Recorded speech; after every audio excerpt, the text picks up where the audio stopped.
Hi, Lubna. Hi, Hawa. How are you? I'm good. How are you? Very relaxed and excited.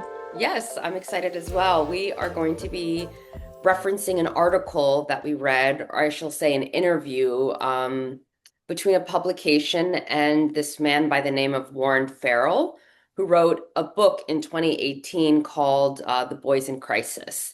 And the reason why I brought this topic up with Lubna a few days ago, just because I've been thinking a lot about all of the crazy stuff that's been happening in the news, all over the world, particularly what's going on in the Middle East right now, and the possibility of World War III, and then kind of given what's been happening with ICE in the United States, in addition to the Epstein files that had come out, and sort of the common theme or denominator between all these different stories or all these different sort of issues that I just spoke about is that the perpetrators of all of this are men. And I want to preface this, I want to preface this by saying this episode is definitely not at all interested in bashing men or boys by any stretch of the imagination, but it's more of a trying to understand what is leading to what feels like this increasing violence um, at the hands of men and really trying to understand, yeah, just having a bigger conversation of what's going on with men. And then I guess more specifically bringing it down to boys, because obviously this doesn't start out of nowhere, right? I think there is something Yeah. that normalizes this behavior among boys at a very young age, whether it's the culture, the society, the media, etc. So in that, I was just doing a little bit of research and I came across this really interesting educator and speaker by the name again of Warren Farrell. And he wrote a book called Boys in Crisis. And essentially the thesis that he puts together in the book, and again, we read sort of a briefing about the book and an interview with him in a publication that was really interesting. But the premise of the book essentially is that, as women, I don't want to say as women have attained more rights, that's not right. But in the last 20 to 30 years, it's become increasingly obvious that boys are struggling, whether it be academically, professionally, personally. I think there's been a lot of conversations in the news around the term like incel, which stands for involuntarily celibate or something like that. And that boys are just not doing really well psychologically, emotionally. We see that again when I speak to violence. All of the people who've committed school shootings, for example, have been boys. And that there's a serious sort of neglect. He says there's that boys are often a national Afterthought. afterthought. Yeah. And statistically, in terms of just, I would say, the emotional well-being of boys, it does feel like that might be the case. And in connection to this article, which I thought was interesting, was that apparently I think there was a piece, and I'll send it to you, Lubna. I don't know if I mentioned to you that might have been from New York Magazine that talked about how more parents in the United States want girls. For the first time in history, there's more interest Oh, in wow. parents wanting to have girls than boys, which I found really disturbing and really disconcerting for a number of levels because it implies that boys are naturally like this, that they're naturally violent or they're naturally, and I don't believe that for one second. Is that the reason for their preference? Does it say why I they think there's an prefer girls? implication of just like, yeah, it's harder. Okay. I think, and it adds to Farrell's argument that I think people are seeing issues with boys. And rather than being like, there's a crisis at hand, what's going on? What can we do? What support can we give young boys to ensure that they become healthy, successful men? It's like there's this sort of hopelessness. There's this Yeah, argument of like boys are hopeless. right. They don't want to raise them because I think on some level, as he implies in the article, right, that it is harder. I mean, I don't want to say it's harder, but boys and girls are different. There's a lack of willingness to admit that the way in which boys need to be raised in the West, particularly in the West, I can't speak for the East. Boys are different from girls in the way in which you raise them, right? And he mentions in the article, right, about how roughhousing is an important part of boyhood, right? And that men need to provide boys with tough love. Both parents fundamentally need to provide boys with tough love in a way that you don't necessarily provide it with girls. That there are these psychological differences that help boys that we've sort of ignored. So, yeah, I guess my question to you, Lubna, is it's more of a general question, but how have you been noticing as someone who's lived in Doha and now lives in the United States? You have a boy yourself. Do you Mm. feel that boys are viewed potentially different. Like there isn't, how do I'm gonna pause because I have to like restructure my thought and I'll Yeah, delete it. yeah, sure. But my question to you, Lubna, is I'm curious to get your thoughts about if you've noticed a trend of issues around how boys are raised within the United States. I think we both know that there are issues with men, but it's more, I'm curious to know if you've felt that the way in which boys are viewed in the United States is different than the way that girls are viewed as a sort of Mm, mother. yeah. Yeah, I'm curious about how you've noticed that difference. Yeah. I mean, just to preface, obviously, like I moved to the US 11 years ago. So even my involvement in the typical American family dynamics, I would say, is quite limited because Yeah. I wasn't raised among them like Yeah. Americans and in that way. So I came in as an older adult observing from a distance, I would say. Like I have American friends. It's just to preface that this is a limited observation, really. Like I can speak more maybe to the dynamics in the Qatari context for an expat in Qatar. But here in the US, what and this is building on the argument of Warren Farrell. I think, and this is almost spot on, I think, as a global issue, which is the woman identity has grown to become the multi-purpose woman, Hmm. because now, because of the women movement, women rights movement, the woman has multiple avenues to redefine her life. So if she wants to be the housewife, she can be that. If she wants to be, the full-time worker, she can be that, the professional, or she can be a combination of both.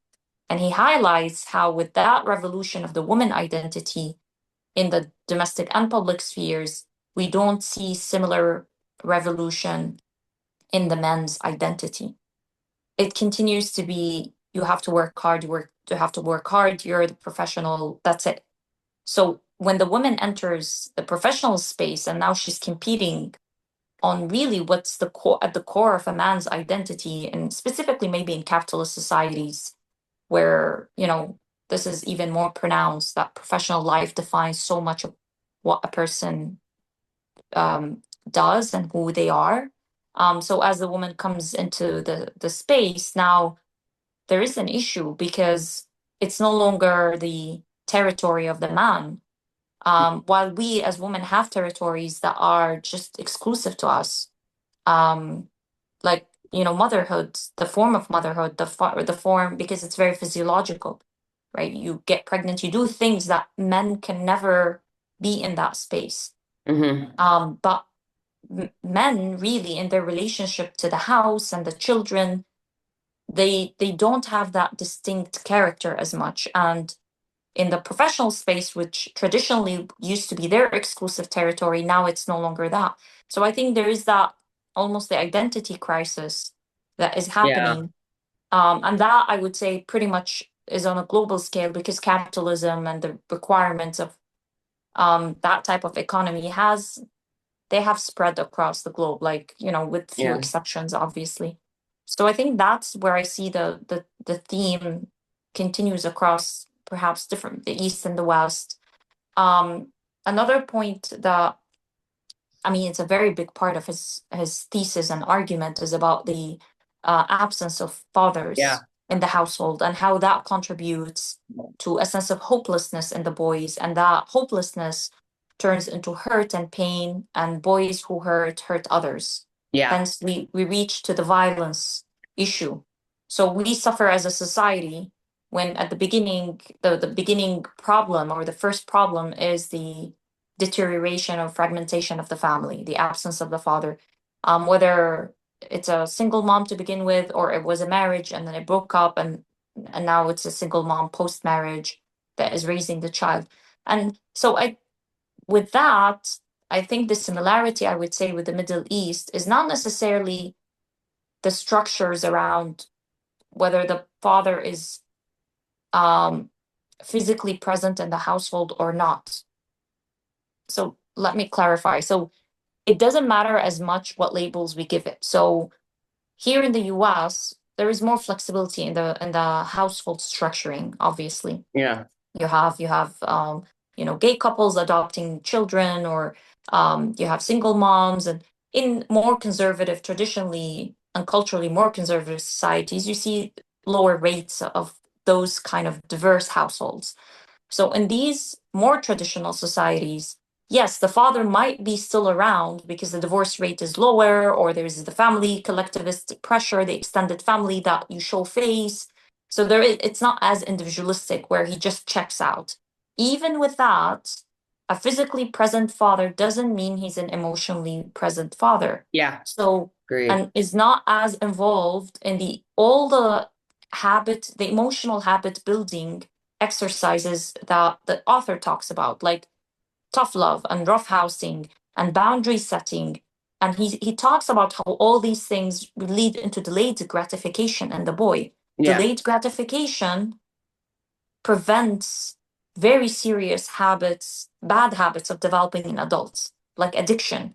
Like, he brings up many different things, violence, ADHD, mental health. Yeah, a lot of ADHD, these. right, Yeah. mental health, a lot of these things. Yeah. So now, reflecting on my experience growing up, I've seen fathers, because of the external implicit and explicit pressure that you stay around, you can't just check out the way that many American fathers can check out here. Yeah. Um, Nevertheless, they are very emotionally absent, extremely, extremely absent, to the extent that I've seen these problems in severe forms, especially addiction to drugs and alcohol, um, and prostitution, um, addictions in general. I've seen mostly in that domain because of that problem with delayed gratification. That really struck Yeah. a chord. I really Yeah. understood what he talked about there, because the boundary setting, if no one is teaching them to set boundaries with themselves, then growing up, well, boundaries with others, the father modeling that, if that's not happening, they're not going to set boundaries with themselves. And that inner discipline, it doesn't exist, and hence the addiction. So But I have a I question. oh, sorry, go ahead. Do you think with the delayed gratification, he was just, my concern was when he mentioned that, I totally agreed, and that made a lot of sense to me.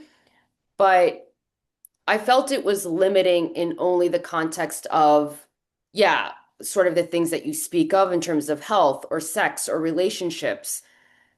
But you had mentioned even emotionally. I think what I felt frustrated with the piece is that it felt that a lot of what he was saying was that I didn't feel as if the piece had a lot of conversations about how to be more of a conscious young man. That Yeah. like, I mean, this is obviously conscious. I mean, all of those are consciously like important decisions you have to make.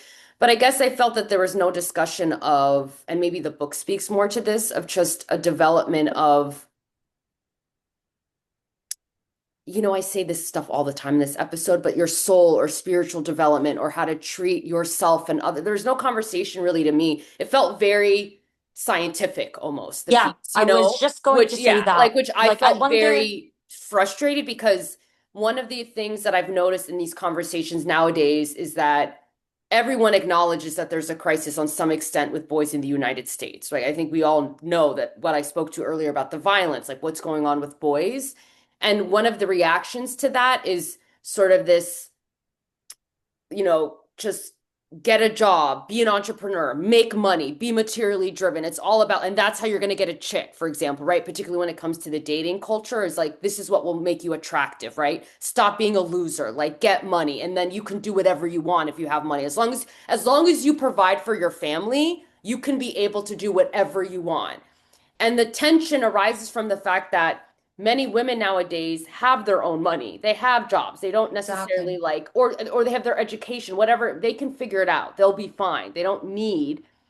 And so a lot of women want a partner consciously. They want someone that's almost a friend. They want someone who's developed like they are emotionally and mentally. And no one's talking about that. No one is really in the mainstream talking about how do men develop themselves more consciously to be better human beings, kinder, loving. Like, I don't hear that. I don't know if you feel that Yeah. way either. Like, I didn't get that in the article. I get he was just talking about, yeah, the importance of delayed gratification, the importance of, like tough love, like all of these things to make them better adult men.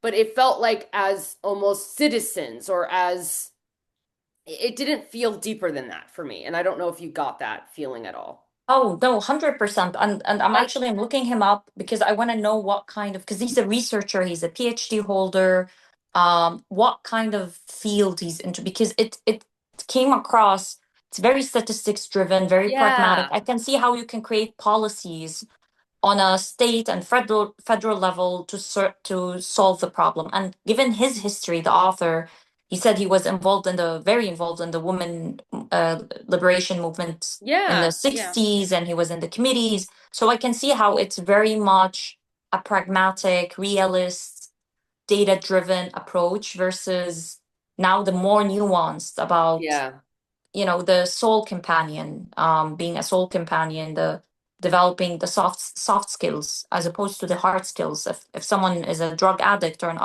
alcoholic, then yes. That's the foundation is already very tough to work with, even if they're kind or. But let me just, I'm trying to figure out what's his And if I field. could This just is add to that point, Lubna, when you yeah, said softness, like that's another thing of why aren't we teaching boys? I do agree that we've taught women like go be go-getters. This kind of goes right. into the masculine feminine energy that we've sort of talked you and I about in our life, but that I think women have in the last 50 years done a good job of being told how to be tapped into their masculine, all those sort of hard skills that you mentioned that we all have, by the way. I preface this by saying we all have masculine and feminine energy. I don't care what sex you have, gender, or anything like that. And how women have been allowed to tap more into that, but men are not allowed to tap into the feminine, right? And I think this Yeah, that there's shame around these soft skills or the soul or like even any of this terminology. I feel like men are like, what is that? Because men are just trained to be so in their ego. yeah. Um, that I like you're think soft. And I hear that language. I don't know. I hear that language where like don't be a bitch. Like, all these things like get money. That's what women want. Da, da, da, da. And it's like, okay, dude, relax for calm down, second of all.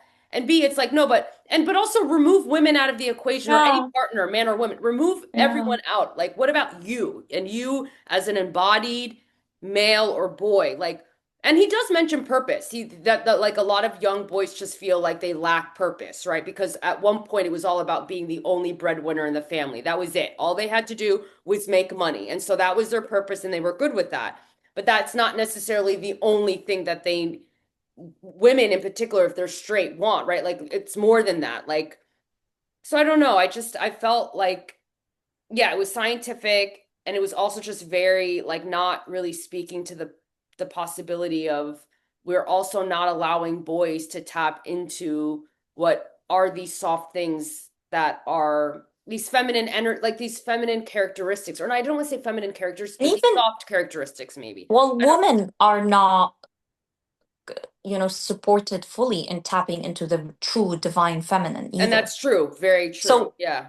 I think the perception and the understanding of what the divine feminine in all of us is is um is limited, and and there is almost like an oppression, systemic in every aspect of our lives, towards we oppress the feminine energy, we oppress um the expression of it. And that's why it's always, or I mean not always, but like now within, it's been viewed as fringe, on the fringe, right? Like Yeah.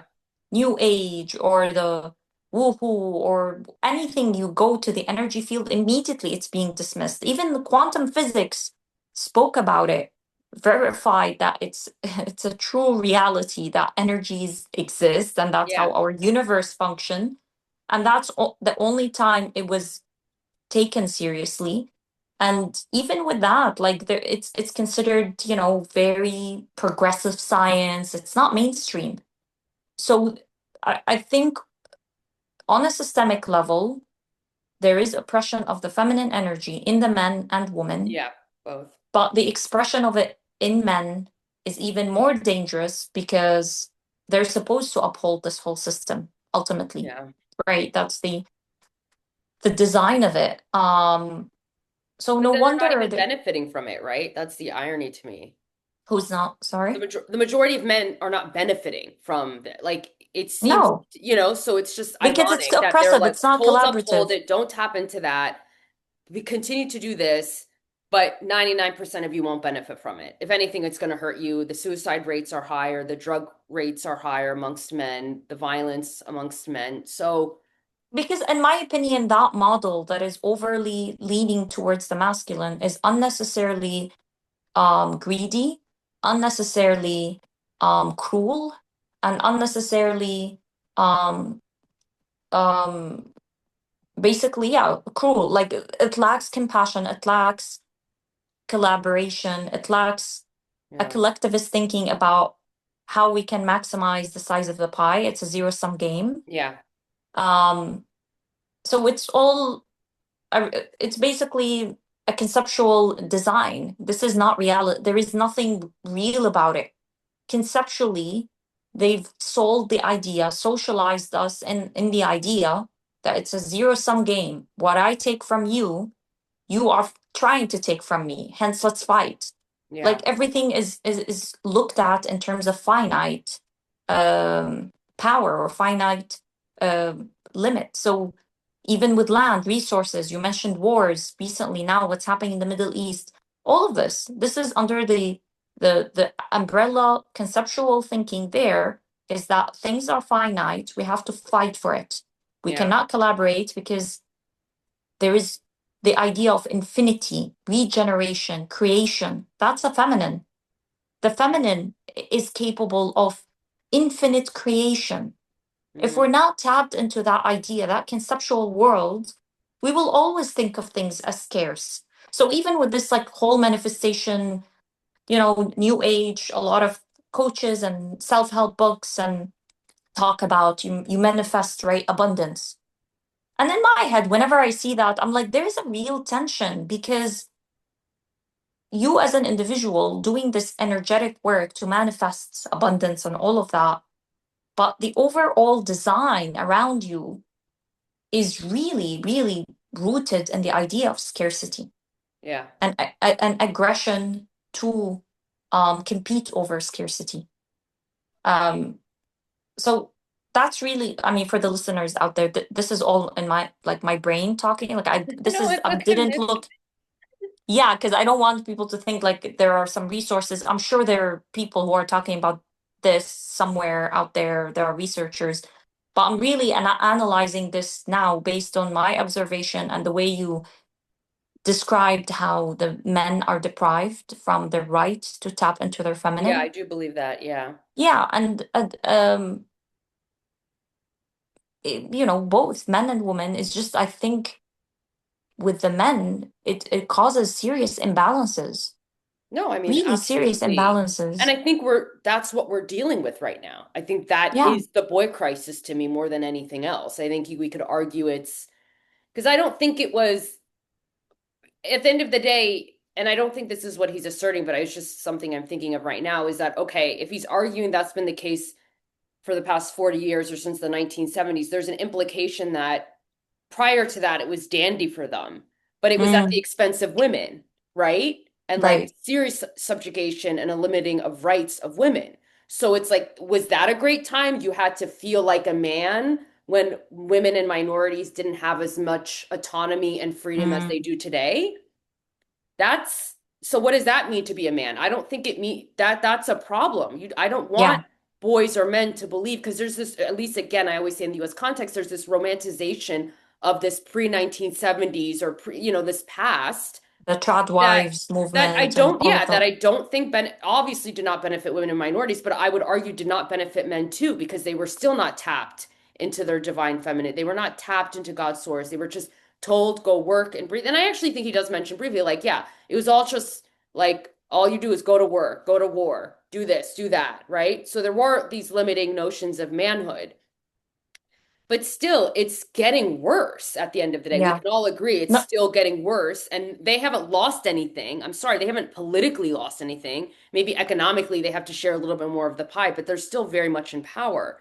So that yeah. speaks to like a bigger thing of like what is male identity outside of patriarch, outside of oppression, outside of misogyny, right?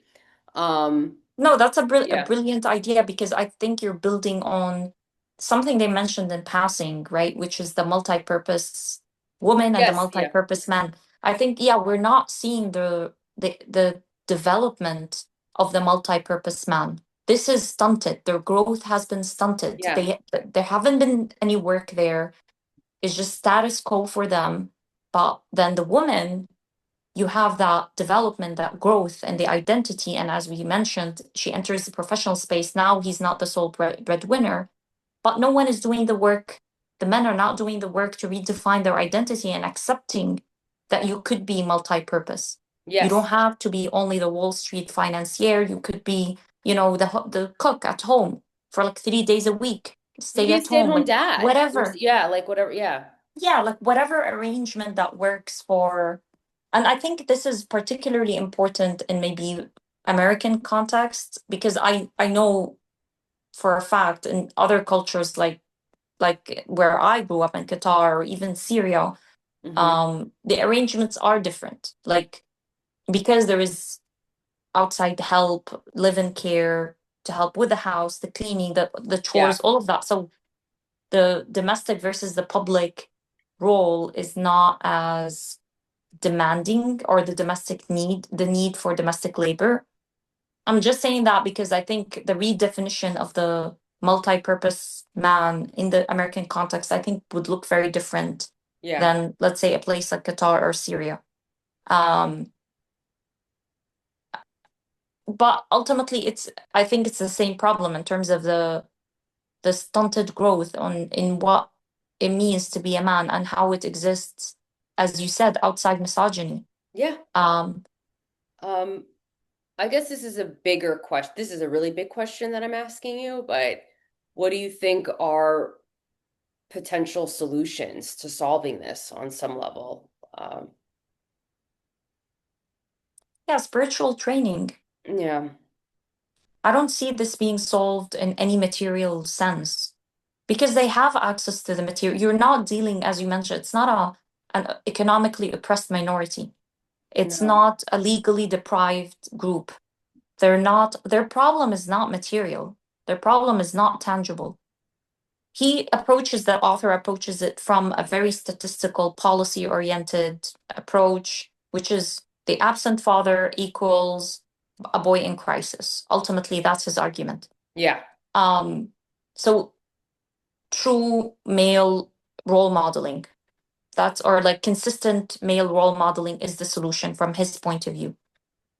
I would argue if the model is slightly broken, then you're just perpetuating the brokenness. Like what's the and it is broken. Why Yeah. domestic violence continues to exist? Why the biggest, like the highest rate of violence across the world, across religions, across cultures, across time? It's the violence is perpetuated by men. How can we explain that? Yeah. How? It's their nature? No, I think their nature in a sense that they're not cultivating the feminine in them. And when we're Yeah. talking about divine feminine, this is the moment where I urge listeners to read resources on what we're talking about, because we're not talking about them necessarily getting manicure and pedicure and dyeing their hair Yeah. pink. It's That's no. not the feminine. They have, this is a deep spiritual understanding that many faiths and traditions around the world addressed and talked about, and a lot of indigenous communities as well, that the source, the divine, Gaia, the earth, it starts from there. There is that creative power is feminine. So with that, there is feminine power is tapping into intuition, Yeah. tapping into empathy, into rest, into receiving, into collaboration. It's centering the creation. Hence, children have a special status in that system. We don't center the man. In today's world, it's the man's needs, and the economy is organized around the man's need. Hence, why maternal leave is what, Two six days. weeks? Like it's ridiculous. Yeah, basically, yeah. No, it's like 2 days Yeah, to me, but yeah, essentially it's like if you're lucky to work at a corporate job, it's a minimum of I think 3 months or something, maximum of 3 months. And then if you want 6 months, you don't get paid. Like it's just yeah. This it's is not enough. It's centering centering. men and Yeah, not centering the child. The yeah, child or the needs the child. mother That's a good more than point. six It's not centering weeks. the child. Yeah, for the No, it's maternity not leave. centering, and the child is the reason that we exist, because he is, who she is the continuation of us. So how distorted is it, our understanding of our raison d'être, our reason to exist, Mm, our to disrupt a relationship so important between the mother and the child so early. yeah, If the child is basically us, he's the continuation. We're gone. Like this is yeah, the new wave. But yeah. it's just berserk that this is not the way we've organized our economies. That tells us something.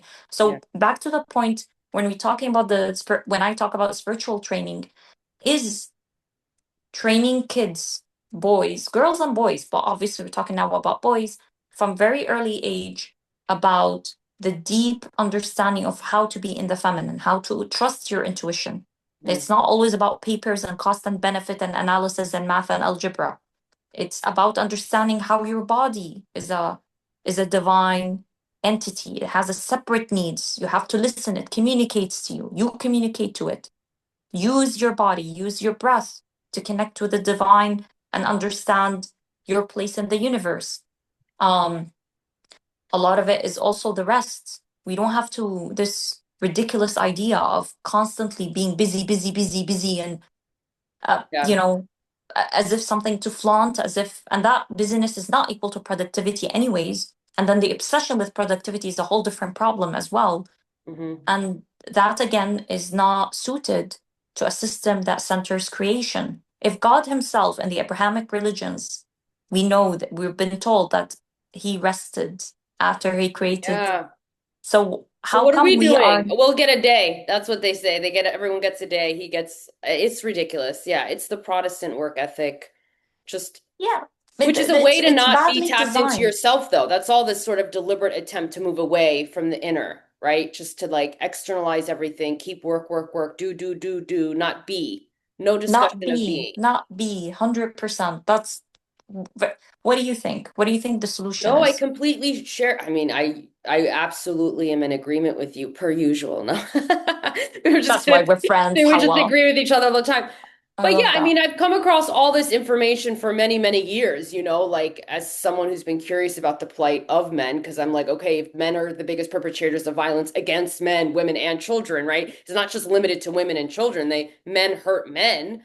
Um, I want to know what's going on, and we kind of understand what's going on, but we've never really had a bigger conversation about how do we consciously develop children, boys and girls? How do we develop their souls and their spirit and talk about things that aren't tied to power? And Yeah, also just an importance of listening to your inner voice, not shutting a lot of boys. There are sensitive boys out there, Lubna, who are yeah, completely crushed by male adults and women, by being like, because it's this belief that softness is feminine and therefore, there's the homophobia tied to it, right? And all this type of stuff where we don't need to be talking about anything related to that. There's something you don't crush, yeah, neglect. I think there's so much neglect of children as well. Like how I think a bigger thing is I'm in agreement with you. I have nothing to add. Everything you said was perfect. But on the flip side is making sure society protects children so mm, that that adults, it just feels like at the same time if we want boys to improve or girls, the adults need to get their shit together too. Like what are yeah, we as adults doing to provide that environment for them so kids can feel that they are able to develop themselves, right? I just don't yeah. think we can talk about the boys crisis unless we talk about the adults crisis, and the like society, 100%. the Yeah. government crisis, the system crisis, right? Because it goes back to the micro is the macro and the macro is the micro for me. And if we're gonna, when I see these kids who are school shooters, yeah, like where's the dad? But why isn't the mother having support? Well, why are we okay with the society of deadbeat fathers? Why are Yeah. we okay with not, why do we think it's okay to give young boys drugs, Ritalin and Adderall, because you don't Yeah. want to deal with them? That goes to what I was saying earlier about that lack of understanding that maybe there is a fundamental difference of boys when you hit puberty, right? And Mm, versus girls, right? And why aren't we acknowledging that difference to provide them the support that they need, even if they don't have male figures. Because at the end of the day, it's easy to be like, just bring in a male figure. Some of these boys are not going to ever have male figures, Lubna. Yeah. Or and some And who girls are said never going to even the have. male figures are gonna model the right stuff? And then who's Like to that's say exactly that those male right. figures have the knowledge to be able to provide? I don't. I think it's just it's such a big thing. I think to me it's like how do we? I think the system needs to break down. I guess we need a new system is my argument where we are spiritually focused. And Mm, I also think it goes back to what you're saying. The examples is I think this is a time in the United States where there's such arrogance of Westerners, myself, and like yeah. there's an arrogance of the knowledge that the West has that I think this is a time in which we may need to seek knowledge outside of the West. And I think this comes into like Oh, Eastern philosophy and Eastern ideologies or indigenous culture, things that you mentioned. I think we yeah. have to collectively acknowledge that, and I think we had those indigenous traditions in Europe. You're like, but they have been ignored or dismissed for Christianity or whatever. I think we need to go back to ancient Yeah. times and see what they did right. Not Yeah. everything they did was right, but I think, we're having to have serious moments of clarity of like, is Western thought enough? And I just don't think it is. I think we need to No, be it's not. considering It's more barely indigenous enough. ways of Not even. raising children. Yeah. Because what we're doing at the end of the day, we're doing something very poorly. And so that's my very long-winded response to that question Yeah. that I posed to No, both of us. that's particular that point, I think, and I don't even know where they're gonna start with that if we're thinking from a policy angle, because as you said, there's the arrogance, and we see the Yeah, manifestation of it in just a one way of it is the military aggression that is ongoing right now and all around the world. Like it's been the hegemonic sort of narrative or discourse and body of knowledge that is imposed upon others. It doesn't mean like people are receiving it with open arms, but the impact of soft power. Um, but to your point, I think the indigenous communities and indigenous knowledge, and specifically, uh, you know, East Asia, Southeast Asia, yeah, also South America is phenomenal, and parts of Africa as well, Central and South and Western Eastern Africa. Um, I think it's just like there's a lot there that explains the whole idea of living in balance and yeah. trying to cultivate the feminine and connecting with nature as part of it. And um, I don't really, maybe I'm cynical. I don't see a way how the West or the US is gonna tap into any of this. I No, mean, I think look at it's going to what, be strictly on an individual basis. I don't think yeah, the United States is not built to do major policies on that level, not even on a state level, in my personal yeah, opinion. I think it's going to just be individual people and it's just going to, the culture will change slowly but surely. And maybe people will get more interested in it once there's sort of mass adoption. But that's not going to happen on a policy level. Like that's yeah, not, and too many people are too too much believe in the air. It goes back to the arrogance. I think they still fundamentally believe that like Western thought and ideas related to these topics, mental health, emotional well-being, um, even like, for example, when we talk about meditation or, mindfulness, that's just fucking meditation that like from the Buddha. Like we always have to reword, it's like sort of the repackage it co-opting. so no We one can't so no one gets repackaging it to nervous. make it like, and then you have to have studies because people need studies because they want to see the validity of it. What did the New England Journal of Medicine say to validate this thing that these people have been doing for thousands of years and seem to have less neurotic tendencies than we do? You know what I mean? That's not enough evidence. I need science to prove to me that this is real. And it's like, okay, dude, whatever. I don't. I need you to show me. I'll try it. And if it works, it works, like Yeah, at the end of the day. So, anyway, as usual, Lubna, with that being that's said, hilarious. How well, I should laugh harder than this, but I'm sleepy a little yeah, yeah, bit. no. But believe me, you were very funny. That was a Oh, very so I know my I love people the too much. rants. I know my people in America. I know us. And it's like, we just need to calm down, relax. Like, we don't They know all need to the calm down, answers. and it's not necessarily weed. That's not what we mean, because it's not like just reliance again on external things. We're talking about calming down internally. Internally, And listen that, to yourself. Yeah, it goes back to yeah, your inner, a lot of issues, even for myself, like it's just a lack of listening to your inner voice. I struggle with that, like yeah. listening to me and my intuition and not what other people are telling me. And what I know, what I don't know what it's like to be a parent, but trusting what you know versus others. But anyway, with that being said, Lubna, stay searching And and stay stay unscripted, unscripted. everyone. Thank you so much. See you Bye. next week. Yeah, bye everyone. Bye. And that's a wrap on this week's Unscripted conversation. Don't forget to subscribe to Unscripted with Lubna and Hawa wherever you get your podcasts so you never miss an episode. We'll be back with a brand new one next Wednesday.